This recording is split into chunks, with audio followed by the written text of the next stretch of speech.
마태복음 24장에 보면 우리 주 예수께서 말세에 나타날 징조들을, 현상들을 말씀하시는 부분이 나옵니다. 이 말세는 실제적인 지구의 종말을 의미하는데, 그때 어떤 일들이 일어난다고 기록되어 있냐면 전쟁들이 많이 일어나고, 그리고 첫째 기근과 지진들이, 그러니까 천재지변이죠. 자연재해 이런 것들이 일어난다고 기록하고 있습니다. 그러면서 동시에 사회적인 현상 속에서 여러 거짓 선지자, 적그리스도라고 하죠. 그들이 일어나서 거짓이 횡행하고, 그리고 미혹과 불법이 성행한다라고 주님께서 예언을 하셨습니다. 그리고 나서 그런 모든 말세지말의 현상 중에 두드러진 특징 하나를 말씀하셨는데, 그 특징이 뭐냐면 마태복음 24장 12절입니다. 같이 한번 읽어볼까요? 시작. 불법이 성함으로 많은 사람의 뭐가 식어져요? 사랑. 그러니까 사랑이 식어진다는 거예요. 아니나 다를까 오늘 이 시대를 생각하자면 많은 것으로도 특징 지을 수 있겠습니다마는 뭐가 결핍이 된 사회예요? 사랑이 결핍이 되어지고 있는 그런 시대라고 볼 수가 있겠습니다. 이거는 뭐 가정뿐만 아닙니다. 부부 사이에서도 기다려주지 않아요. 견뎌주지 않아요. 그냥 사실은 사랑은 처음부터 오래 참고 마지막에 견딘다라고 끝나는 그런 것인데, 참지 않고 견디지 않고 기다려주지 않는, 서로 간의 부부 사이에 또 부모와 자녀 사이에 아주 현격한 갈등들이 굉장히 비등하게 드러나는 것을 우리는 볼 수가 있습니다. 교회에서도 정말 그리스도인의 그 아름다운 사랑들이 오가는 아름다운 공동체이지만, 안타깝게도 이 시대 속에서 그런 사랑들이 점차 희미해지는 것을 우리가 느끼게 됩니다. 왔다 그냥 가고, 공동체 가운데 들어가서 상처 입고, 그래서 서로 꺼리고 어려워하는 그런 실정들이 이제 많이 보이게 되고, 이전보다 더 두드러지게 나타나고, 사회는 말할 것도 없죠. 치열한 경쟁 사회 속에서 어디서 그 순수한 사랑, 진짜 나를 존재 그 자체로 인정해주는 그런 사랑을 경험할 수 있겠습니까? 사랑이 많이 식어지고 있습니다. 기브 앤 테이크라고 하죠. 받는 게 없으면 주는 것도 없고, 주는 게 없으면 받는 것도 없는, 그러니까 이런 거죠. 이익이 사라지면 관계가 끊어집니다. 그리고 어떤 면에서는 손해가 생기면 등을 바로 돌리는 그런 시대, 기브 앤 테이크. 그래서 이런 사랑이 식어지고 애정이 사라져가고 있는 이런 시대 속에서 하나님이 찾으시는 사람들이 있습니다. 그 하나님이 찾으시는 사람들의 면면을 보면 결국 그게 누구냐면, 누구를 사랑하는 거예요? 하나님을 사랑하는 자들이에요. 하나님을 사랑하는 자. 그러니까 사랑이 식어지는 시대 속에서, 희귀해지는 시대 속에서 하나님은 누구를 찾으셔요? 하나님을 사랑하는 자들을 찾으십니다.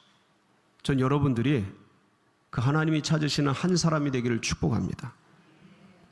그래서 내 안에 하나님을 향한 뜨거운 사랑, 주님만을 바라보는, 그러니까 이 시대 속에 물들지 않고 주님을 바라보는 그런 은혜, 사랑, 주님을 향한 기대, 이것들이 가득한 그런 분들이 되기를 축복합니다.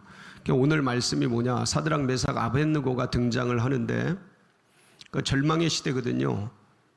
포로로 끌려가서 사방에 우겨쌈을 당한 그러한 사회 속에서 살아가는 그런 사람들인데, 오늘 그렇게 아니하실지라도 라고 번역이 됐는데, 이전 번역은 그리 아니하실지라도예요. 그래서 제가 옛날 번역을 제목으로 삼았는데, 그렇게 아니하실지라도, 그러니까 이 신앙이 그 절망의 시대에, 캄캄한 어둠의 시대에 그 사람들 속에 있는 하나님을 향한 지극한 사랑을 볼 수 있는 아름다운 대목인 것입니다. 그래서 오늘 우리가 영원히 변치 않는 진리의 말씀, 진리의 하나님을 섬기고 있는데, 그들을 바라보면서 내 안에 주님을 향한 나의 사랑은 여전히 진정성이 있는가? 그리고 그들의 사랑을 바라보면서 나의 마음, 나의 신앙을, 나의 사랑을 점검해보고, 그리고 다시 한번 마음을 새롭게 하면서 결단하고, 정말 이 시간을 통해서 이것이 우리에게 은혜가 되고 다시 한번 다짐을 하게 되는 그런 복된 시간이 되시기를 축복합니다. 역사적 배경은요, 오늘 본문의 역사적 배경은 바벨론 시대입니다. 바벨론은 그 당시에 굉장한 제국이었고요. 그런데 그 시골의 조그만 나라였던 이스라엘을 침략하게 됩니다. 여러 차례 침략을 하는데 BC 586년에 이스라엘이 망하기 전에도 침략을 해서 이스라엘 백성들을 굉장히 많이 죽이고, 그리고 포로로 끌려가고, 그리고 많은 사람들이 다치고 그런 일들이 있었습니다. 2600년 전이죠. BC 605년에 바벨론은 이스라엘을 침략을 하는데, 이스라엘은 그때 자신들이 믿는 하나님이 계시기 때문에 전쟁에서 질 줄을 몰랐습니다. 근데 완전히 비참하게 무너지게 됩니다. 그리고 수많은 사람들이 포로로 끌려가는데, 그때 끌려갔던 포로 중에 유명한 사람들이 누구냐면 다니엘과 세 친구입니다. BC 605년에 1차 포로로 끌려가게 되지요.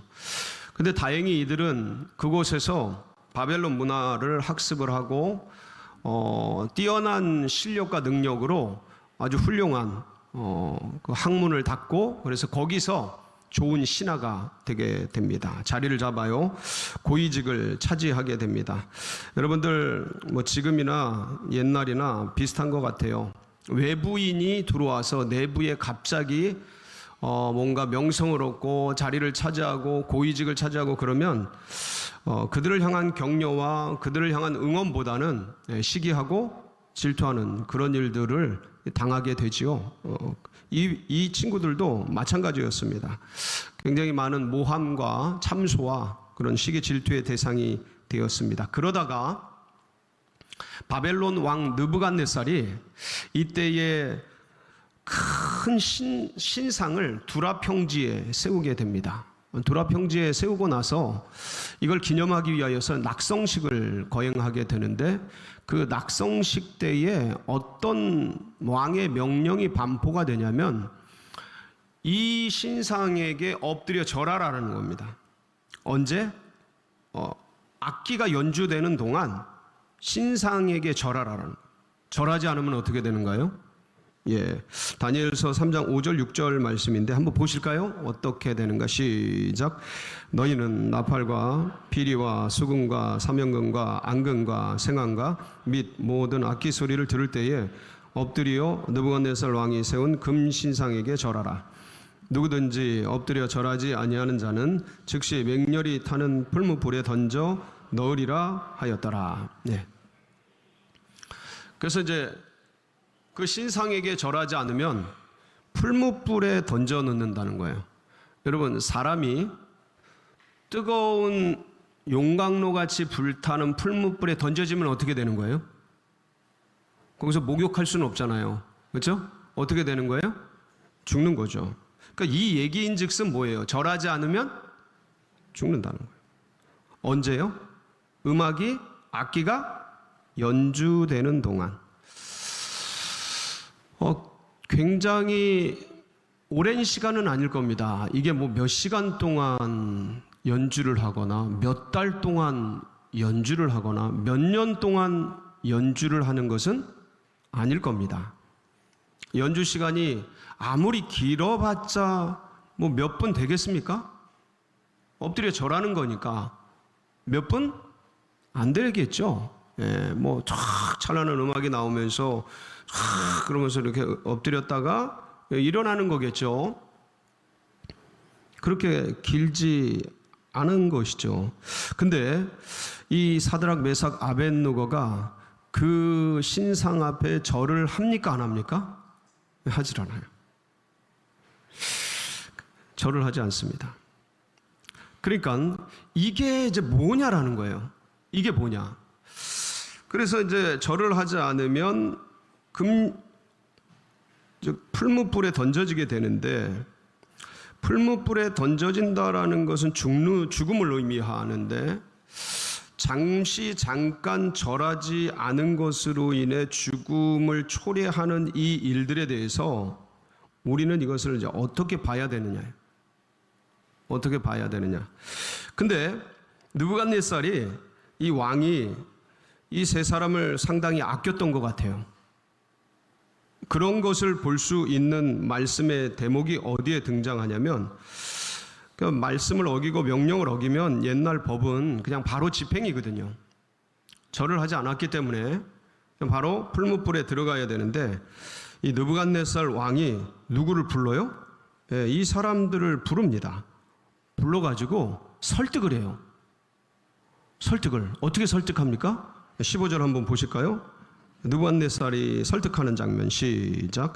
이제라도 너희가 준비하였다가 나팔과 피리와 수금과 사명금과 양금과 생황과 및 모든 악기 소리를 들을 때 내가 만든 신상 앞에 엎드려 절하면 좋거니와, 너희가 만일 절하지 아니하면 즉시 너희를 맹렬히 타는 풀무불에 가운데에 던져 넣을 것이니 능히 너희를 내 손에서 건져낼 신이 누구이겠느냐 하니. 그러니까 느부갓네살 왕이 상당히 이 사람들을 아꼈다라는 것을 우리는 이 대목에서 볼 수가 있습니다. 그냥 쳐넣어라 하면 끝날 터인데, 형을 집행해라 그러면 끝날 터인데 법을 어겼기 때문에, 근데 그들을 불러요. 부르고 다시 얘기합니다. 이제라도 악기가 연주할 때 절을 하면 살려주겠다. 그러니까 두 번의 기회가 있었던 거죠. 한 번은 처음 연주할 때, 그 다음에 다시 느부갓네살 왕이 절을 하지 않은 그들을 불러서 설득할 때. 근데 이들이 절을 합니까 안 합니까? 절을 하지 않아요. 이거를 생각할 때 오늘날 저도 이 말씀을 굉장히 좀 다른 측면에서 봤어요. 나이가 세월이 가고 사회적인 어떤 이런 이해들이 있고 하면서 이게 다시 보이는 거예요. 아니, 이게 좀 무모한 거 아닌가. 이분들이 젊은 사람들이거든요. 나이 든 분들이 아니에요. 청년들입니다. 청년 때에, 지금으로 말하면 청년 때에 고위직 국가 공무원이 됐는데 5급 이상이에요. 5급 이상이에요. 그러면 굉장히 사회적인 명망도 있고 앞으로 촉망받는 그러한 사람들이기 때문에 할 일도 많고, 그리고 하나님 나라를 위해서, 교회를 위해서, 그리고 수많은 믿음의 백성들을 위해서 좋은 자산을 갖췄기 때문에 많은 역할을 할 수 있고, 그렇기 때문에 지금 잠깐 신상에게 절하는 거, 그게 오랜 시간이 아니고 음악이 흘러나오는 동안 절하는 거란 말이에요. 그럼 뭐가 합리적이냐라는 거죠. 뭐가 합리적인가? 이 사람들 너무 무모한 거 아닌가? 미래를 도모해야 되지 않나? 잠깐의 어려움, 소나기는 피했다가 하나님 나라 위해서, 교회 위해서 해야 될 일들이 얼마나 많은데 창창한 그 세월 동안 힘을 비축하고 지금 잠깐 모욕을 참았다가 견디고 주님 나라 위해서 충성할 수 있는 그런 미래를 도모해야 되는 것이 더 합리적이고 논리적이고 뭔가 더 이성적으로 합치하지 않는가. 이거는 너무 무모한 신앙이지 않을까 하는 그런 마음이 제 안에 보이더라니까. 이게 보이더라고요. 이거 지금 시대는 합리적인 이성사회 시대 속에서 우리는 다 그렇게 생각하거든요. 지금 잠깐 견디고 참고, 그래 넘어가고, 그래 눈 딱 감고 이거 받아들이고 나중을 도모하고 뭐 그렇게 하자. 그리고 뭐 지금 젊으니까 지금의 잠깐의 어려움은 약이 되고, 그리고 이게 양약이 되니까 그렇게 하자. 얼마든지 그렇게 생각할 수 있는 거라는 거죠. 그런데 이들은 그렇게 하지 않은 거예요. 그 이들의 신앙이 뭘까? 그 내가 생각하는 이 타당성 있고 합리적인 이 마음은 뭐지? 이 시대의 정신인데, 이 시대의 팽배한 신앙인데, 우리 한국 기독교가 지금 걷고 있는 어떤 면에서 그런 누구도 욕할 수 없는, 네가 이 상황 돼봐라, 그렇게 안 할 수 있나? 라고 떳떳하게 말할 수 있는 그러한 행동인데, 근데 이들은 그렇게 하지 않고 뭐라고 말을 하냐면, 우리 16절 한번 보실까요? 16절 같이 봅니다. 시작. 사드락과 아벳느고가 왕에게 대답하여 이르되, 느부갓네살이여, 우리가 이 일에 대하여 왕에게 대답할 필요가 절을 하겠다는 거예요? 말겠다는 거예요? 절을 안 하겠다는 거죠. 안 하겠다는 거예요. 그러니까 너무 무가치한 희생 아닌가? 너무 무모한 희생 아닌가? 어떤 너무 무식한 거 아닌가? 어떻게 이렇게 결정할 수가 있을까라고 보여질 수 있는 그런 대목인 것이죠. 그런 면에서 볼 때, 이런 우리의 이 시대의 합리적인 신앙에서 볼 때에 이들의 신앙은 뭔가예요? 그러니까 우리가 이런 것들을, 성경의 정신과 하나님 앞에서의 이런 모습들을 보면서 어쩌면 우리도 모르게 이 시대와 세대 속에서, 합리적 이성 속에서 나도 모르게 그러한 신앙이 옳다고 생각하는 그러한 의식에서 이런 것과 부딪혀서 다시 한번 우리를 점검해 보자라는 거죠.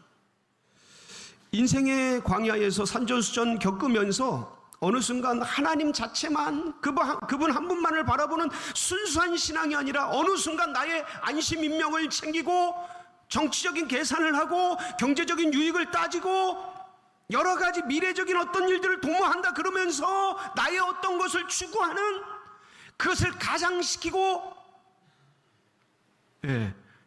어떤 순수성으로부터 얼룩이 져버린 그런 것들을 여기서 보여지는 것 같은 거예요. 무모한 거 아닌가? 이게 너무 사회를 모르는 거 아닌가? 너무 현실과 동떨어진 거 아닌가? 이렇게 느껴지면서, 사랑하는 성도 여러분, 아마 많은 분들이 제 말씀에 공감을 하실 것 같아요. 그런데 그러면서 동시에 우리는 우리의 그 신앙의 현 주소를 한번 돌아보고, 그러면서 다른 게 아니고 누구도 돌을 던질 수 없어요. 누구도 돌을 던질 수 없어요. 제가 말한 이 합리적 신앙에 누구도 돌을 던질 수 없어요. 그러나 다시 한번 거울같이 비춰지는 성경의 말씀에 이 순수한 이들의 신앙의 모습 속에 우리를 비춰보면서 우리가 가야 될 길이 어딘가를 점검하고 또 돌아보고 다시 한번 조율해서 그 길을, 주님이 원하시는 순수한 신앙의 길을 걷는 우리 모두가 되기를 축복합니다. 그리고 한 걸음 더 나아가서 여러분들 오늘 말씀 17절 한번 읽어보실까요? 17절 같이 한번 봅니다. 시작. 왕이여, 우리가 섬기는 하나님이 계시다면 우리를 맹렬히 타는 풀무 가운데서 능히 건져내시겠고 왕의 손에서도 건져내시리이다. 저 말씀을 잘 보면 왕이여, 우리가 섬기는 하나님이 뭐하다면, 이게 번역이 뒤에 말씀하고 앞에 번역이 안 맞아요. 그러니까 뒤에는 풀무불 가운데서 건져내시겠고 왕의 손에서도 건져내실 겁니다라는 선포적 신앙을 외치는데, 앞에는 왕이여, 우리가 섬기는 하나님이 계시다면, 뭔가 하나님의 존재에 대한 if, 뭔가 가정, 확신이 없는 듯한 그런 느낌의 번역본의 모습을 보고 계셔요. 앞뒤 문장이 상호 충돌하는, 그러니까 저건 번역이 잘 된 게 아닌 것이죠. 뭔가 문제 있는 번역인 것이죠. 근데 옛 개역 성경을 보면 뭐라고 되어 있냐면 이렇게 번역이 되어 있습니다. 만일 그럴 것이라면 왕이요, 우리가 섬기는 우리 하나님이 우리를 왕의 손에서 풀무불에서 건져내실 것입니다. 이게 뭐냐면, 만일 그럴 것이라면, 이게 뭐 어떤 거냐, 왕이 우리를 풀무불에 던져놓는다면 이런 소리예요. 그러면 우리가 섬기는 우리 하나님이 우리를 거기서 건져내실 것입니다 라는 번역이 가능하고요. 또 하나는 뭐냐면, 만약 우리가 섬기는 하나님이 원하신다면 우리를 왕의 손에서도 건져내시고 풀무불에서도 건져내실 것입니다 라는 번역이 가능해요. 두 가지 번역이 가능합니다. NIV도 찾아보고 옛날 개역 성경도 찾아봤는데 이 두 가지 번역이 다 가능한데, 이 말씀을 자세히 보면 어떤 의미냐면, 뭐에 더 가깝냐면 이거예요. 만일 우리가 섬기는 하나님이 원하신다면 우리를 어디에서 건져내시겠고, 왕의 손에서도 건져내시겠고, 어디에서도 건져내시겠고, 풀무불에서도 건져내실 것입니다 라는 선포적 말씀이에요. 이게 무슨 신앙이냐? 우리 하나님이 뭐 하신다면? 원하신다면, 우리 하나님이 원하시기만 하면, 우리 하나님의 뜻이라면, 우리 하나님이 주인이시기 때문에 우리 하나님이 원하시는 대로 이 일들이, 이 사건이 진행될 겁니다 라는 주권적 신앙에 대한 선포인 거예요. 이 풀무와 이 사건과 이 역사의 주인이 느부갓네살 당신이 아니라 누구시라고요? 하나님이시라는 주권적 신앙에 대한 고백이에요. 그래서 하나님이 원하시면, 누가 원하시면요? 하나님이 원하시면 우리를 구하십니다. 그분이 원하시면. 이 아름다운 주권신앙. 그리고 여기서 한 걸음 더 나가서 정말 놀라운 신앙의 고백을 볼 수가 있는데요. 우리 18절 같이 한번 읽습니다. 시작. 실지라도 왕이여, 우리가 왕의 신들을 섬기지 아니하고 왕이 세우신 금신상에게 절하지도 아니할 줄을 아옵소서. 그렇게 하지 않을지라도. 이게 뭐예요? 옛날 번역, 그리 아니하실지라도. 그러니까 그리 아니하실지라도라는 거는 뭐예요? 하나님이 우리를 이 풀무불에서 왕의 손에서 건져내시지 않으실지라도 우리의 신앙은 변치 않습니다. 절대 신앙. 주님이 축복을 주시든 고난을 주시든, 이 삶 속에 행복이 있든 불행이 있든, 내가 가는 길이 평안하든 거칠든 이것과 상관없이 하나님은 나의 하나님이십니다. 할렐루야. 그 절대 신앙의 밑에 보면 어떤 게 숨어 있냐면, 나는 지금까지 산 것으로 만족합니다. 할렐루야. 여러분, 지금 주님이 부르셔도 오케이? 이게 쉽지 않아. 이게 쉽지 않아. 이거 더 해야 돼. 저거 별 생각이 다 나요. 별 생각이 다 나. 근데 이게 만족신앙이, 지족신앙, 자족신앙. 지금까지 산 것만으로도 날 구원해 주셔서 감사. 주님, 제가 하나님을 안 것이 감사합니다. 이 만족신앙. 그리고 넘어서 하나님 그리 아니하실지라도라는 의미는 하나님이 나를 가장 잘 아시기 때문에, 하나님은 전지전능하시기 때문에 나를 가장 잘 아시고, 그래서 지금 내 육체적으로는 이게 힘들어 보이고 어려워 보일지라도 나를 가장 잘 아시고 나에게 최선의 것을, 제일 좋은 베스트를 주시는 최선의 하나님께서 나에게 가장 지금 좋은 것을 행하시는 분이십니다 라는, 이게 이제 완전 신앙이라 그래요. 제가 지은 겁니다. 제가 지금 전지전능하신 하나님께서 나에게 가장 좋은 것을 주시고 가장 좋은 때에 가장 그 베스트를 주시는 분이시라는 신앙의 고백을 가진 이 믿음, 완전 신앙. 이 형제들이 거기 가운데 머물러 있는 거예요. 사랑하는 성도 여러분, 주님을 향한 지극한 사랑들이 이렇게 표현돼요. 우리가 이 시대를 살아가면서 하나님을 섬기며 걸어가고 있는데, 정말 우리 속에 순수한 신앙, 때묻지 않고 세월이 가도 또 상황이 뭐가 있어고 소유가 늘고 뭐가 좀 권세가 붙고 다 그래도 때묻지 않는 순수한 신앙, 그리고 모든 사건과 모든 일들에 하나님이 주인이시라는 주권 신앙, 그리 아니하실지라도 절대 신앙을 붙들고 승리하는 우리 성도님들 되시길 주의 이름으로 축복합니다. 같이 기도하시겠습니다.